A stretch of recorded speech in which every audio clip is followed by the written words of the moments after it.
Hey guys, it's me PYR கதிர். இன்னைக்கு மே 1ஆம் தேதி. இன்னும் 2 நாள் தான் இருக்குது. 2 நாள் தான் இருக்குது ரிசல்ட் வரது, அதாவது எலெக்ஷன் வர ரிசல்ட் வரதுக்கு. இந்த நேரத்தில் வந்து ஒட்டுமொத்த தமிழ்நாடு மக்கள் எல்லாருக்குமே வந்து கேட்கக்கூடிய எல்லாருக்குமே ஒரே கேள்வி தான் வந்து மனசில் வந்து இருக்குது. அடுத்தது யார் வந்து சிஎம் ஆக போகிறா? தமிழ்நாட்டை யார் அடுத்தது ஆள போகிறா? நம்ம எல்லா ஒட்டுமொத்த மக்கள் எல்லாரையுமே ஆள போகிறது யார்?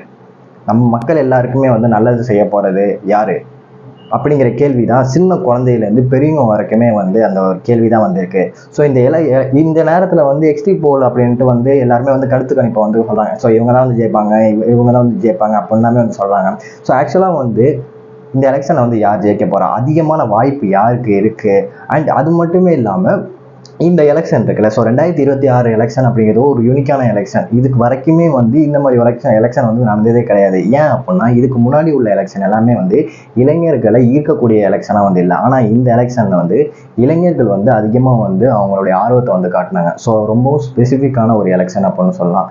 அண்ட் அது மட்டும் இல்லாமல் இதே மாதிரி வந்து கிட்டத்தட்ட 50 வருஷத்துக்கு முன்னாடி இதே மாதிரி எலெக்ஷனுமே வந்து நடந்துருக்கு. ஸோ நிறைய கேள்விக்கான பதில் தான் வந்து இந்த வீடியோவில் வந்து பார்க்க போகிறோம். ஸோ அதுக்கு முன்னாடி நீங்கள் இந்த சேனலுக்கு புதுசாக சப்ஸ்கிரைப் பண்ணிக்கோங்க. அப்படியே பக்கத்தில் இருக்க பெல் ஐக்கானுமே வந்து கிளிக் பண்ணி வச்சுக்கோங்க. ஃபஸ்ட்டு வந்து நான் ஏப்ரல் 23ஆம் தேதி, அதாவது வந்து எலெக்ஷன் நடந்த அன்னிலேருந்து நம்ம வந்து போவோம்.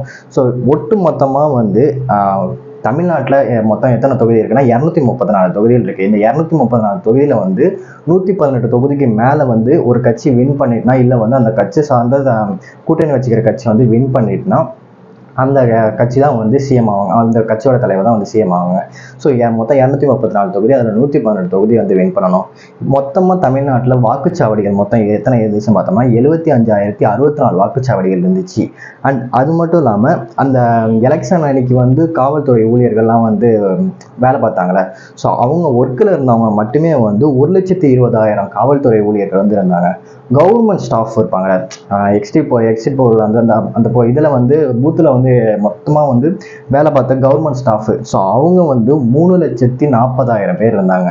ஸோ தமிழ்நாட்டிலே மொத்தமாக வாக்காளர்களோட எண்ணிக்கை மொத்தமாக பார்த்தோம்னா 5,73,43,291 பேர் மொத்த வாக்காளர்கள். அதில் ஆண்களுடைய ஆண்களோட எண்ணிக்கை மொத்தம் எத்தனை பார்த்தோம்னா 2,80,30,658 பேர் இருந்தாங்க. ஸோ பெண்களுடைய வாக்காளர்களுடைய எண்ணிக்கை எத்தனை பார்த்தோம்னா 2,93,04,905 பேர்.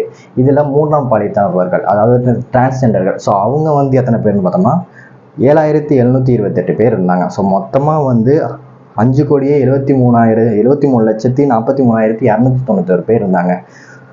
ஸோ இதில் வந்து ஒரு வரலாறு வந்து தமிழ்நாட்டில் வந்து படிச்சிருந்தாங்க.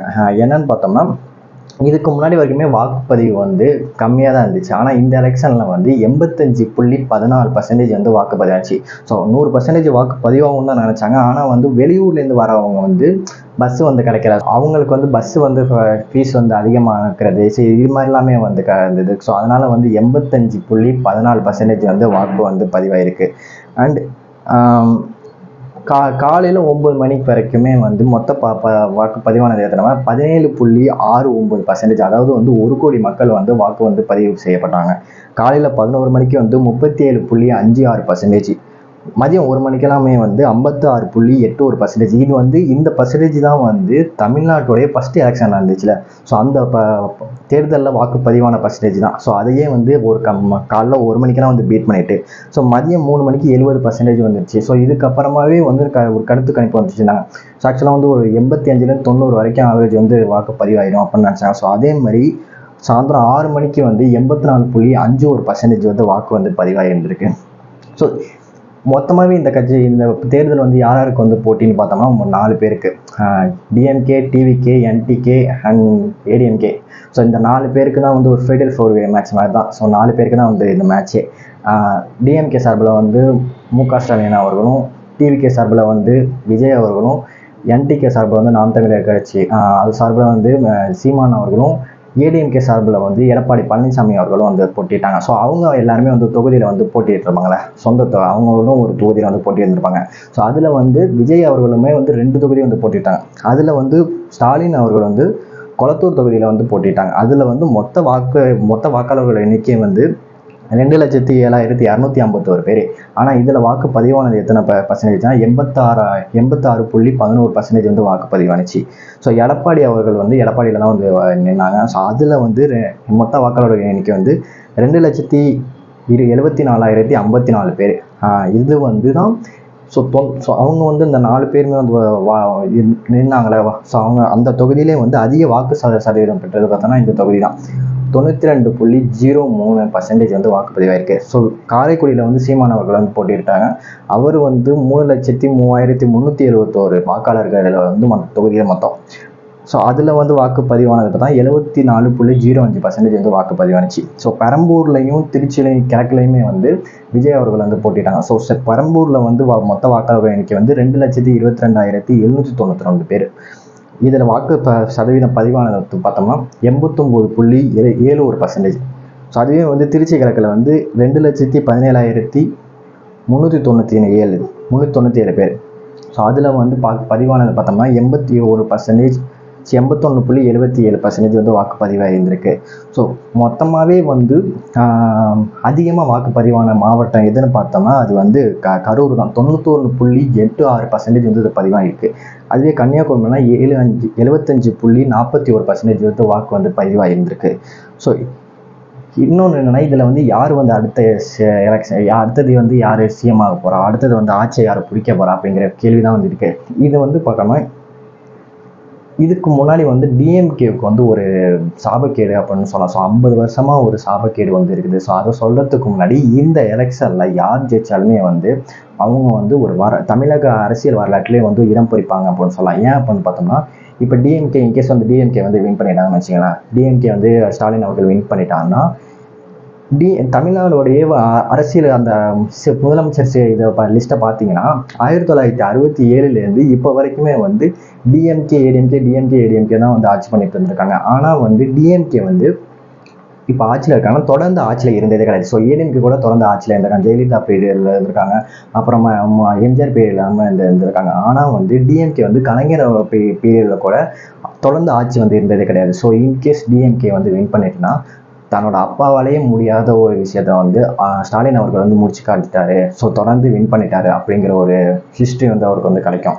அண்ட் ஒருவேளை வந்து டிவிகே வந்து வின் பண்ணிட்டாங்கன்னு வச்சுங்களேன். ஸோ விஜய் அவர்கள் வந்து வின் பண்ணிட்டாங்கன்னா இப்போதைக்கு டிவிகே வந்து ஒரு அரசியல் கட்சியே கிடையாது. ஸோ அரசு அங்கீகரிக்கப்பட்ட ஒரு கட்சினா அரசியல் கட்சியே கிடையாது. அது வந்து அரசியல் கட்சினா வந்து தேர்தலில் வந்து அவங்க போட்டிட்டு ஸோ பர்டிகுலர் பர்சன்டேஜ் வந்து அவங்க வந்து வின் பண்ணிடுவோம். ஸோ டிவிகே அப்படிங்கிறது வந்து அரசியல் கட்சி கிடையாது. ஸோ எலெக்ஷன்லேயும் வந்து போட்டிட்டு முதல் எலெக்ஷன்லேயே வின் பண்ண பேர் அப்படின்ட்டு வந்து டிவிகே கிடைக்கும். அண்டு அந்த டிஎம்கே ஏடிஎம்கே அதெல்லாம் தமிழ்நாட்டை ஆட்சி பண்ணிட்டு இருந்தாங்களே. ஸோ அந்த ஒரு ஹிஸ்ட்ரியை பீட் பண்ண ஒரு பேர் வந்து விஜய்க்கு வந்து கிடைக்கும். ஸோ ஒருவேளை இன்கேஸ் வந்து நாம் தமிழர் கட்சி வின் பண்ணிட்டாங்கன்னா நாம் தமிழர் கட்சிலாம் வந்து கிட்டத்தட்ட வந்து 2010 வந்து ஆட்சியில் அவங்க வந்து தொடங்கியிருக்காங்க. ஸோ இன்கேஸ் இவங்க வந்து நாம் தமிழர் கட்சி வின் பண்ணிட்டாங்கன்னா ரொம்ப வருஷமாக இவ்வளோ கஷ்டப்பட்டு ஒரு வழியாக வந்து வின் பண்ணிட்டாங்க அப்படிங்கிற ஒரு பேருமே வந்து கிடைக்கும். அண்ட் அது மட்டும் இல்லாமல் இந்த டிஎம்கே ஏடிஎம்கே அப்படிங்கிற ஒரு ரெக்கார்டையுமே வந்து அவங்க பீட் பண்ணிட்டாங்க அப்படிங்கிற ஒரு பேருமே அந்த நான்கு கட்சிக்கு வந்து கிடைக்கும். அண்ட் ஏடிஎம்கே வந்து வின் பண்ணிட்டாங்க, அவங்க வந்து எடப்பாடி பழனிசாமி அவர்கள் வந்து வின் பண்ணிட்டார். இன்கேஸ் வின் பண்ணிட்டாரு அப்படின்னு பார்த்தோம்னா எடப்பாடி அவர்கள் வந்து இப்போ இதில் வந்து முதலமைச்சர் ஆகுறப்ப இவரெல்லாம் 2 மாதம் கூட தாங்க மாட்டாருன்னு அப்படின்னு நினச்சாங்க. ஆனால் வந்து இவர் கோவிட் டயத்தில் வந்து நிறையவே வந்து நல்லது பண்ணிக்கிட்டாரு. ஸோ பசங்க எல்லாமே வந்து பாஸ் பண்ணி விட்டது. ஸோ இது மாதிரிலாமே வந்து பண்ணியிருக்காரு. ஸோ இவர் எலெக்ஷனில் நின்று ஜெயிச்சாரு அப்படிங்கிற ஹிஸ்ட்ரி வந்து இவர் கிடைக்கும். ஸோ 4 பேரில் யார் ஜெயிச்சாலுமே வந்து தமிழக அரசியல் வரலாற்றிலே வந்து ஒரு ஹிஸ்ட்ரி கிடைக்கும். ஸோ இது மட்டும் இல்லாமல் இந்த எலெக்ஷன் மாதிரியே வந்து இதுக்கு முன்னாடியுமே வந்து நடந்திருக்கு அப்படின்னு சொன்னேன். அது எப்போனா கிட்டத்தட்ட ஒரு 50 வருஷத்துக்கு முன்னாடி 1967 கிட்டக்க. ஸோ அப்போ என்ன 1977 கிட்ட. ஸோ அப்போ என்ன நடந்துச்சுன்னா இப்போ எப்படி வந்து பொலிட்டிக்கலில் டாப்பில் இருக்கிற ஒரு ஆளுக்கும் சினிமாவில் டாப்பில் இருக்க ஒரு ஆளுக்குமே வந்து போட்டி நடக்குது எலெக்ஷனில். அதாவது வந்து பொலிட்டிக்கலில் டாப்பில் இருக்கிற மு.க. ஸ்டாலின் அவர்களுக்கும் தமிழ்நாட்டிலே சினிமாவில் டாப்பில் இருக்க விஜய் அவர்களுக்குமே வந்து போட்டி நடக்குது. ஸோ இதே மாதிரி தான் கரெக்டாக ஒரு 50 வருஷத்துக்கு முன்னாடி பொலிட்டிக்கலில் டாப்பில் இருக்கிற கலைஞர் அவர்களுக்கும் சினிமாவில் டாப்பில் இருக்கிற டாப் ஹீரோவான எம்ஜிஆர் அவர்களுமே வந்து ஃபஸ்ட்டு டைம் வந்து போட்டி நடக்குது. ஸோ 2 பேருக்குமே வந்து போட்டி நடக்குது. அது எப்படின்னா இப்போ வந்து டிஎம்கே வர்சஸ் டிவிகேன்னு சொல்கிறாங்க. ஸோ அப்போ வந்து டிஎம்கே வர்சஸ் ஏடிஎம்கே, கலைஞர் வர்சஸ் எம்ஜிஆர் அப்படின்னு சொல்லலாம். ஸோ 2 பேருமே வந்து ஒரு நல்ல நண்பர்கள் தான். ஆனால் வந்து 2 பேருமே அவங்க வந்து களத்தில் வந்து போட்டிடுறாங்க.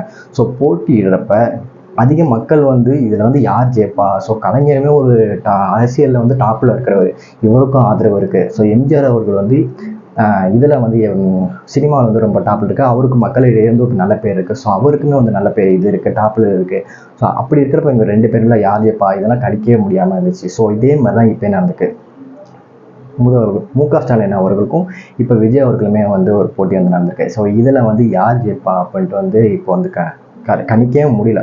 ஸோ ரொம்ப வந்து இதாக இருக்குது. அண்ட் அது மட்டுமே இல்லாமல் இன்னும் டிஎம்கேக்கு வந்து ஒரு ப்ளஸ் பாயிண்ட் ஒன்று இருக்குது. அது என்னன்னு பார்த்தோம்னா திருவாரூர். ஸோ திருவாரூர் எங்கள் ஊரில் வந்து டிஎம்கே தான். யார் ஆட்சி பண்ணாலுமே சரி, யார் ஆட்சிக்கு வந்தாலும் திருவாரூரில் வந்து டிஎம்கே தான் வின் பண்ணுவாங்க. ஸோ கிட்டத்தட்ட வந்து ஒரு 14 தொகுதிகளில் வந்து 14 முறை வந்து தமிழ்நாட்டில் வந்து எலெக்ஷன் இருந்துச்சு. அந்த 14 முறையில் 12 முறை வந்து அவங்க டிஎம்கே தான் வந்து திருவாரூரில் வந்து வின் பண்ணியாங்க. ஸோ 2 தடவை தான். ஒரு தடவை வந்து எலெக்ஷனில் வந்து வின் பண்ணலை, ஸோ அவங்க வந்து போட்டியிடல. இன்னொரு தடவை வந்து கம்யூனிஸ்ட் கட்சி வந்து வின் பண்ணிச்சு.